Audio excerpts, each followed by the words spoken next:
Et les crises sanitaires d'été, donc dans toute cette histoire du Covid-19, il fallait faire attention.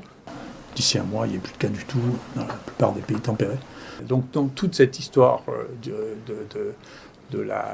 Covid-19, il fallait faire attention. Quand on parlait d'un produit vendu par une industrie pharmaceutique ou le produit le plus concurrentiel, qui lui n'était défendu par aucune industrie pharmaceutique, qui était l'hydroxychloroquine, il faut faire attention, on rentre dans une situation de conflit d'intérêts si on a des rapports avec le produit qui est contre l'hydroxychloroquine.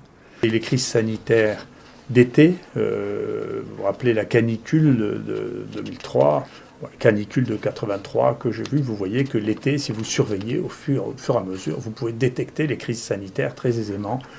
C'est une des propositions que j'avais fait quand j'avais fait un rapport au ministère de la Santé. Son cabinet, la DGS ne voulait pas en tenir compte et malheureusement c'est ce qu'il faut faire parce que ça permet de détecter les vraies crises sanitaires. Donc si on essaie de voir si actuellement la crise sanitaire a une incidence sur la mortalité en France, la réponse est non. Les crises sanitaires qui ont, pendant l'hiver, joué une différence significative sont en 97, 2000, 2009 et 2017. Mais on est très loin actuellement, si on cumule, vous voyez, les mois de décembre à mars, de la crise sanitaire de 2017, où il y avait eu énormément de grippe H3N2. Il se trouve que cette année, il y a eu beaucoup moins de grippe et beaucoup moins de VRS, ce qui fait que l'augmentation de la mortalité liée à ce nouveau virus n'est pas visible significativement dans l'ensemble de la population. Bien entendu, il y a d'autres phénomènes, c'est multifactoriel, mais on ne peut pas dire, c'est que j'ai horreur de prédire. Encore une fois, c'est bien de faire face aux crises sanitaires, de les gérer. Il faut les gérer sans angoisse, sans inquiétude, en étant le plus professionnel possible, en gérant les choses au coup à coup, en essayant de diagnostiquer, isoler et traiter les malades pour éviter qu'il y ait plus de morts qu'ailleurs. Voilà. Et donc ça, c'est un point qui me paraît très important. Donc je suis très dubitatif sur notre hyper-réactivité et la peur qui saisit les gens et qui est disproportionnée par rapport au risque, si vous voulez, réel. Donc je pense que nous avons une hyper-réactivité et donc il faut y réfléchir. Je pense que Bernard-Henri Lévy intègre cette donnée en essayant de montrer ça par comparaison par rapport aux situations de ce qu'ils vivent, où ils sont des situations vraiment dramatiques, où il y a des dizaines de milliers de morts avec des enfants. On n'est pas dans la même situation et notre réactivité là, témoigne d'une fébrilité, d'une fragilité sociale à laquelle il faudra bien réfléchir.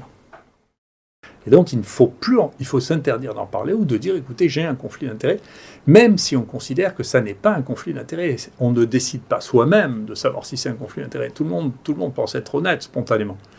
Mais si on est payé par quelqu'un et qu'on donne son opinion sur son produit ou son concurrent, on a un conflit d'intérêts par définition. Et d'ailleurs, nous le savons très bien parce qu'on nous demande dans les papiers, j'ai vu qu'il y a des collègues qui ne le mettaient pas, et c'est un tort, hein, ils ne répondaient pas aux conflits d'intérêts, ça ils ne le disaient pas, et dans les conflits d'intérêts, on vous dit, si on vous a payé un congrès, si on vous a payé un repas, c'est un truc, vous devez le dire, vous avez un conflit d'intérêts puisque vous parlez de quelque chose qui appartient à quelqu'un qui vous a donné de l'argent ou des avantages en nature. Alors, c'est une naïveté de croire qu'on n'attend pas quelque chose de vous en retour. Et vous ne savez pas nécessairement ce qu'on attend de vous en retour. Voilà.